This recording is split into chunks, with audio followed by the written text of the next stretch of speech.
ஓபிஎஸ்ஸிற்கு கிடைத்த அதிர்ஷ்டம், தேர்தல் ஆணையம் திடீர் அறிவிப்பு. நம்ம போடக்கூடிய வீடியோக்கள் உங்களுக்கு பிடிச்சிருந்துச்சு அப்படின்னா ஒரு லைக் பண்ணி நம்ம சேனலுக்கு வரக்கூடிய புதிய பார்வையாளராக இருந்தீங்க அப்படின்னா மறக்காம சப்ஸ்கிரைப் பண்ண வீடியோ பாருங்க.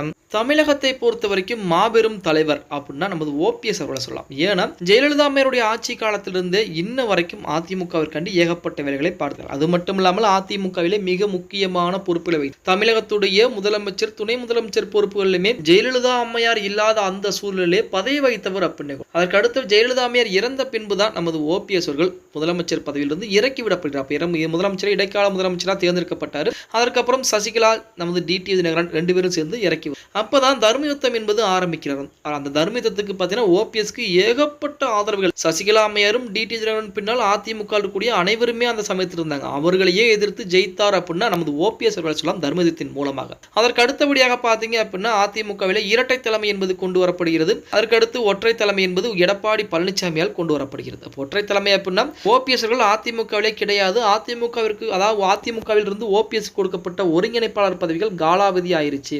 2026 வரைக்கும் ஓபிஎஸ் தான் ஒருங்கிணைப்பாளர் அப்படின்னு சொல்லி தீர்மானங்கள் போட்டாங்க. ஆனால் அந்த தீர்மானங்கள் புறம் ரத்து செய்யப்பட்டு விட்டது அப்படின்னு சொல்லி அதிமுகவின் சார்பாகவும் எடப்பாடி பழனிசாமியின் சார்பாகவும் அறிவிப்புகள் கொடுக்கப்படும். அதை எதிர்த்து தான் நமது ஓபிஎஸ் அவர்கள் பார்த்தீங்கன்னா தேர்தல் ஆணையத்திலும் நீதிமன்றத்திலும் வழக்கு தொடுத்திருந்தது. அந்த வழக்குகள் இந்த வரைக்கும் நிலுவையில் தான் இருந்து கொண்டிருக்கிறது அப்படின்னு. இப்போ ஓபிஎஸ் அவர்களை பொறுத்த வரைக்கும் தேர்தல் ஆணையத்திலே கடிதங்கள் கொடுத்திருந்தார். அந்த கடிதங்களை பற்றி பரிசீலனை என்பது இன்றைய தினம் விசாரணைக்கு வந்திருக்கிறது அப்படின்னு சொல்லி ஒரு தகவலானது தற்போது வெளியாகி இருக்கிறது. அதாவது எடப்பாடி பழனிசாமி இடைக்கால பொதுச்செயலாளராக தேர்ந்தெடுக்கப்பட்ட அந்த சமயத்தில் ஓபிஎஸ்ஐ பதவியிலிருந்து நீக்கினது மட்டுமல்லாமல் அதிமுகவிலிருந்து வெளியேற்றுகிறார். அடிப்படை உறுப்பினர் பொறுப்பிலிருந்தே ஓபிஎஸ்ஐ தூக்கிட்டாங்க அப்படின்னு. அதை எதிர்த்து தான் நீதிமன்றங்களிலும் சரி, அதே போல புகழேந்தியின் மூலமாக தேர்தல் ஆணையத்திலும் சரி வழக்குகள் தொடுத்திருந்தாங்க. தேர்தல் ஆணையத்திலும் கடிதங்கள் என்பது ஏகப்பட்ட முறை கொடுக்கப்படும். பல கடிதங்கள் ஓபிஎஸ் கொடுத்த கடிதங்கள் இன்ன வரைக்கும் கிடப்பிலே போடப்பட்டு கொண்டுதான் இருக்கிறது அப்படின்னு.